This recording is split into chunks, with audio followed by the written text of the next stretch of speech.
Magandang maga po sa lahat. Kung gusto niyo po bang magtalastasan tayo sa kalagitnaan o sa susunod na.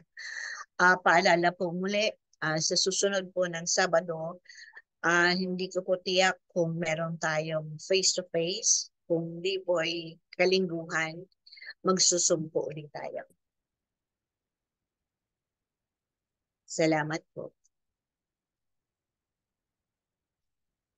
Sino pwede, gusto niyo po bang magtalastasan tayo? Kung wala naman po, susunod na lang.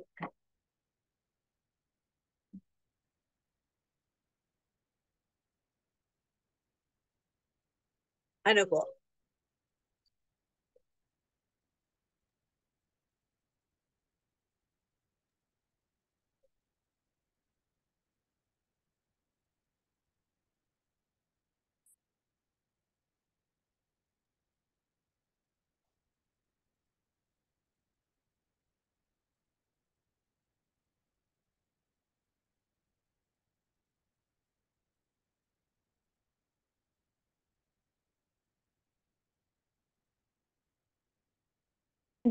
Po.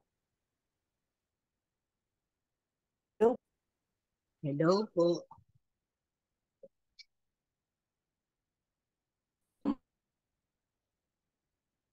Magandang umaga po. Sige po, Naman, magandang umaga po. pinatatanong kasi po nandito po kami sa Pililya. Medyo meron pong nilalagnat po ang mama ko, Modesta Cheng. Pinatatanong niya po kung gusto, uwi po daw ba siya ngayong gabi o bukas na.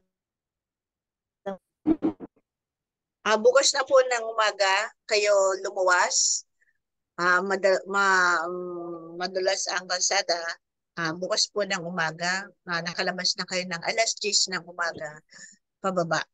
Bigyan lang po siya ng kalahating basong tubig na maligamgam at maya-maya inidighay nila ang mga nariyan sa kanyang kabuuan. Kasi napagod po siya masyado. Kalakasan po ipinagkakaloob sa kanya. Pwede po painimin ng malulay na may luya po. Maligamgam na tubig po lang. Salamat po. Sino din mo magtatanong? Salamat po. Opo. Tatanong ko po, tsaka Ano po yun? Nawala sila?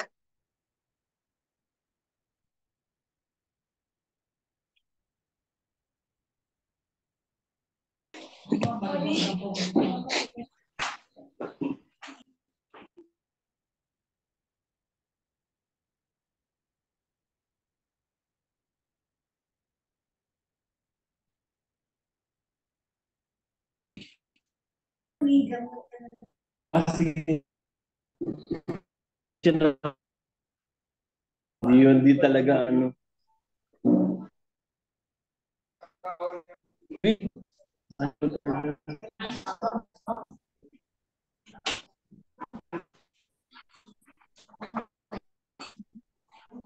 Chappy po kayo, Chappy?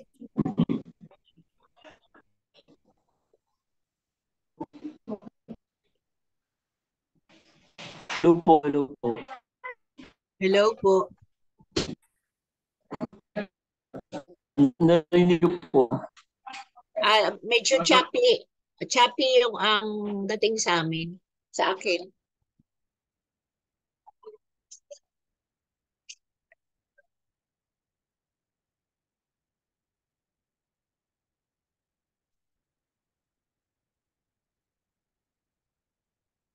Kamusta na si Sir Conching?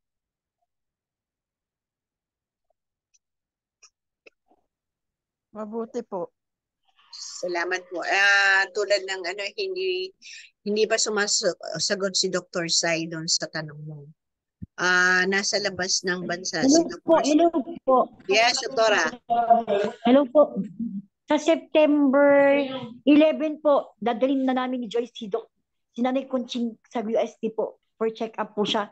Sinabi na po sa akin ni Miss Karen po. Ay, salamat po. Sister Conching, makikipag-ugnayan sa iyo si Sister Joy kung paano kayo magkikita. Kailangan, anong oras yan, Doktora? Kung pwede po, mauuna ako doon kasi re-reserve. Okay, reservations ka, Sister Conching. Kung maaari, nandoon ka na kayo na Po. mga alas 8, alas 9. 8 o'clock po na umaga. O kasi mahaba ang pila kay Dr. Sai. Mahaba ang pila kay Dr. Sai. Alam mo na kung ano yung usapan ninyo ni Joy. Kukontakin natin si Opo. Joy para kayo mag-usap ni ni Joy. Sister Conching, ha? Opo. September 11. September Okay po. 11 yan, tandaan mo. Magpahatid kayo na doon kung saan kayo mag-uusap. Iti-text natin si Joy na meron na pala kayong confirmation na titingnan ka ni Dr. Sai. Okay Hindi po. mo makakalimutan ng Ate Conching. Birthday ni, ni Mark. O hindi ka na makikibaka dyan, ha?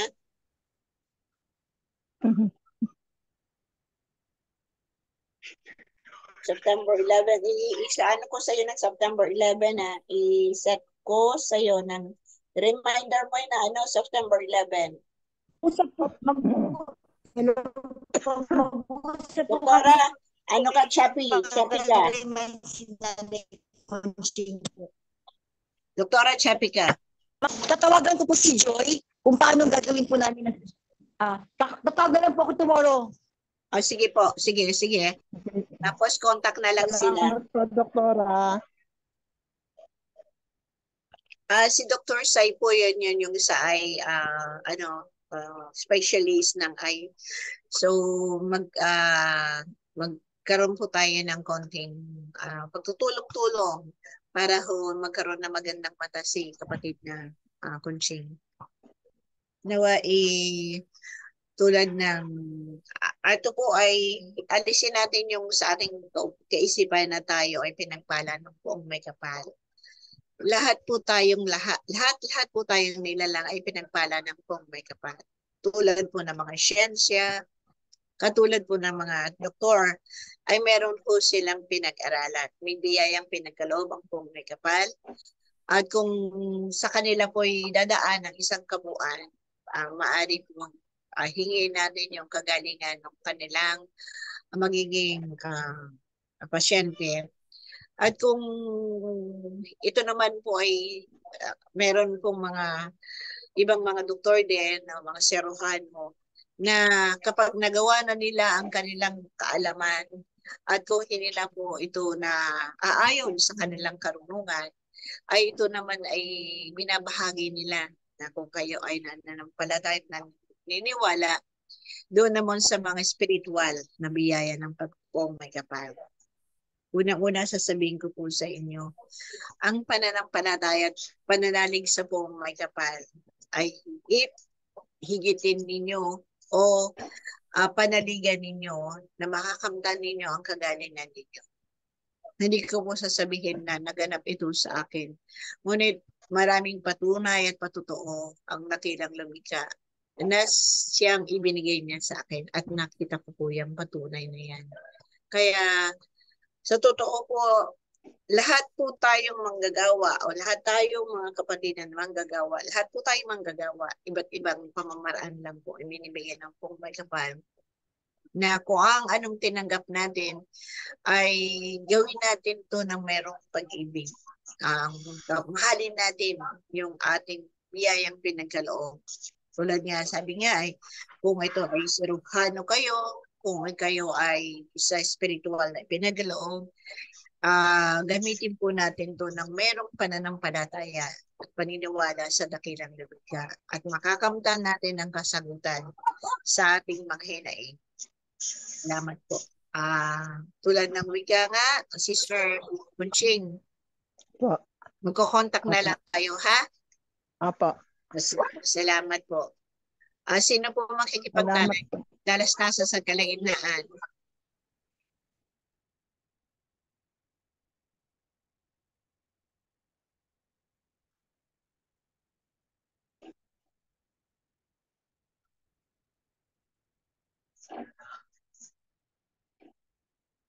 Yun na po makikipagtalastasan sa kalagitnaan.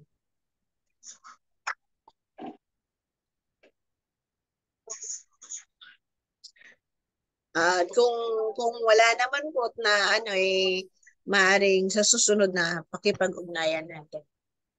Tandaan lang ho, ng bawat isa, yung nagaganap sa kapatagan ng lupa, nakikita natin, nakapanglulumo po ang nakikita natin sa nagaganap sa buong daigdig. Hindi hulang ang bansa natin, kundi buong daigdig po ay ginigising. Kinakatok niya, hindi ho ginigising, kinakatok ng ang dakilang lumika ang bawat isang kabuuan. Nawa wag maliitin ang pagpapala ng pong nagkapal. At wag din ang bawat isa ay magalit sa pong may kapal na akala'y sila ay pinababayaan. Ngunit ito ay kagampanan o nagaganap dahil sa kadahilanan na ang tao din ang may gawa nito. Kaya umiikot po sa magandang salita po ay mismo ang kalikasan ang nagbibigay ng pag-ising sa bawat isa sapagkat nilalapastangan ng tao ang likas yaman na ipinagkaloob ng dakilang lumikha. Pinababayaan, dinadala mura o inahamak yung biyayang pinagkaloob ng buong may kapal. Hindi ho iniingatan. Bagkus ito'y kanilang binubutingting o ito'y kanilang inaalam kung paano nabuo ang daigdig, kung paano ang nadulol sa kalawakan. Inaalam nila, binabatid nila. Gusto nilang makalampas doon yung karunungan nila. Nakapanghihinayang po ang mga bagay na ito sapagkat nalalapastangan po ang dakilang lumikha. Hindi parang hinahamon nila ang kapangyarihan ng buong may kapal. Huwag nawa itong mangyari sa lahat at bawat isa, kundi dakilain na papurihan natin, pagsilbihan natin na matapat na paglingkuran ang isa't isa, kung anong nagawa nating mabuti sa kapwa natin, kung anong nagawa nating hindi mabuti sa kapwa natin, ay meron tayong mga tinanim, meron tayong kaukulan, pagpapala ng pong may kapal. Yung hindi ko sasabihin haton, kung ano ang ginawa mo, makakamtan mo to o makakamit mo. Pero nakapanghihinayang po kasi kung ang isang kabuuan ay naghangad ng kapangyarihan, kayamanan o anong bagay na kanilang hinagan, kahabag-habag po naman ay nagkakaroon ng sabi na pagdamay o nagdamay-damay po. Kaya magkaroon po tayo ng kakontentuhan kung ano ang biyayang pinagkaloob ng Ama. Ingatan po natin to. Palaguin po natin ito ng merong matapat na paglilingkod sapagkat kung anong ginawa natin sa kapwa ay ginawa na rin natin ito sa dakilang lumikha. Kaya ito ay isang paalala sa atin. Ito ay isang gabay sa bawat isang kabuuan na gumising na ang bawat isang kalagayan. Magmahalan, magpatawaran, at bumuo ng magandang bukas sa hinaharap. Yan naman po ang biyayang pinagkaloob ng dakilang lumikha. Naway ingatan natin ang mga biyayang ipinagkaloob ng Ama at ipahayag natin to nang wala tayong inaapakan. Sasabihin ko rin po sa inyo, naitanong po ito sa akin. Alam niyo na kung sino nagtanong. Tinanong po sa akin ito. Dati-dati po ay yung paghahaplos po ay hindi ibinabahagi ito sa kapwa. Kung kanino yung karapat-dapat, kung ano yung dapat na yung kumbaga sa specialist mo, kung ano yung dapat sa'yo, kung dapat ganyan. Kaya po ang sabi ko po sa akin bakit ko ibinahagi ito? Ito po ang sagot ko sa kanya. Kaya ako po ito ibinabahagi sa lahat at bawat isa upang magkaroon din ng katutunan ang aking kapwa, ang aking mga mahal. Kayo rin niyo. Kaya ko rin po ibinabahagi ito upang, ito po ang masakit ha, upang hindi po ako kaingitan, upang hindi po ako pagselosan, upang hindi po sila magdamdam. Para mo bang lumalabas po na may tinititigan kayo at tinitingnan. Hindi po. Gusto ko, yan ho ay galing sa puso ko at kabuuan ko. Alam ng po may kapal ang mga nasa loobin ko. Ibinabahagi ko po ito, yung kaalaman ninyo. Kung mga nakaraang araw po na wala tayong araw ng takda ng paghahaplos, ay nasasabi ko po sa kanya na parang kung wala po ako sa mood. Totoo po yan. Wala po ako sa mood. Wala po akong gana. Sa anong bagay? Kasi po, ito po ang totohanan hanggang sa kasalukuyan. Magta-33 years na po tayo. Nauna po yung haplusan. So, 34 na po ang haplusan. Hanggang sa kasalukuyan, hindi po ako naniniwala sa sarili ko. Hindi po ako naniniwala na ako'y pinagpala ng may kapal. O sa masakit o mapangit na salita, hindi po ako chosen one. Ayaw ko po yun. Wala pang paborito. Sabi ko sa Lord, wala pang paborito kayo, kundi lahat kami ay mahal. Ayaw ko pong kaingitan ng sino man. Alam ko po kung sino ako. Kilala ko po kung sino ako. Ako'y ho'y makasalan. Kailangan ko rin ako yung advice ng bawat isa. Kailangan ko rin yung lakas ng bawat isa upang sa panibagong bukas ay magawa ko po yung tungkulin. Sa totoo po, marami, sabihin na natin, kung sa paghahapluso ay medyo sabihin natin parang taliwas doon sa inaasahan ng aking kapwa na halimbawa hindi maling ito extension itong taong ito. Ito po ang sagot niyan. Hindi ko po, kung mahal natin yung mawawala, hinihingi ko po yan na bigyan ng extension. Hinihingi ko po na pagalingin niya. Na ako po yun na nawa Lord gumaling siya. Nawa Lord ay magkaroon siya na panibagong bukas. Kung ang panalangin ko, hindi ako marunong humindi. Yun po ang salita. Hindi po ako marunong humindi. Bakit po? Kasi mahal ko po kayong lahat. Lahat po na nilang mahal ko po, maging bata, matanda, maging puluming, mayaman, o maging marunong. Mahal ko po. Hindi ako po marunong humindi.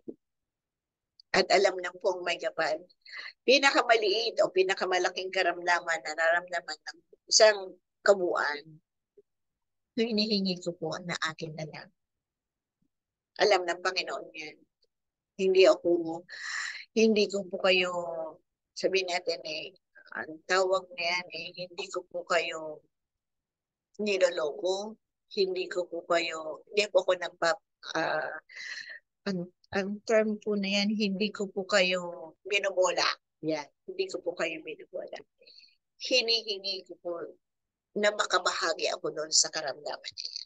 O akin na lang yung karamdaman niya. Alam niyo po, nais ko rin maging pulubi. Alam niyo, nais ko rin maging bulag o pipi o anuman. Hinihingi ko po yan. Hindi ko po ninanais na yung kagalingan lang, yung share. Hinihingi ko po yan na akin na lang. Alam kong kaya ko yan. So yung mga nakikita kong patunay sa akin, since nung matanggap ko ang biyayang ito, makilala ko kung bakit po pala ganoon. Kasi naramdaman ko po yan ay 6 years old pa lang ako. So itong matanggap ko po yan ay may asawa na ako, pero nung makilala ko ng lubos, it's 30, bali 34 years old na po, yung haplusan, nung ko po naramdaman na yung po pala ang biyaya ko na hindi ko nakilala. Pero nung nakilala ko na po yan, 34 years, um, alam ninyo, alam ng mga matatanda sa paaralan ng buhay na hindi ko humingi kahit 5. Ni ang pasalamat. Ang hiningi ko lang po ay kandila at bulaklak na inaalay sa poong may kapal. Yung kandila po yun ay pakikipag-ugnayan ko sa poong may kapal.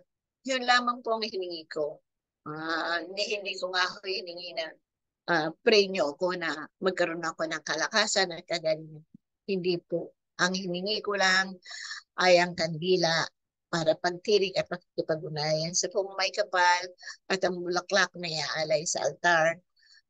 Kasi sa ating mga Katoliko, sa ating mga ibang naniniwala sa poong may kapal, alam natin na masaya tayo na inaalayan natin siya ng mga bulaklak.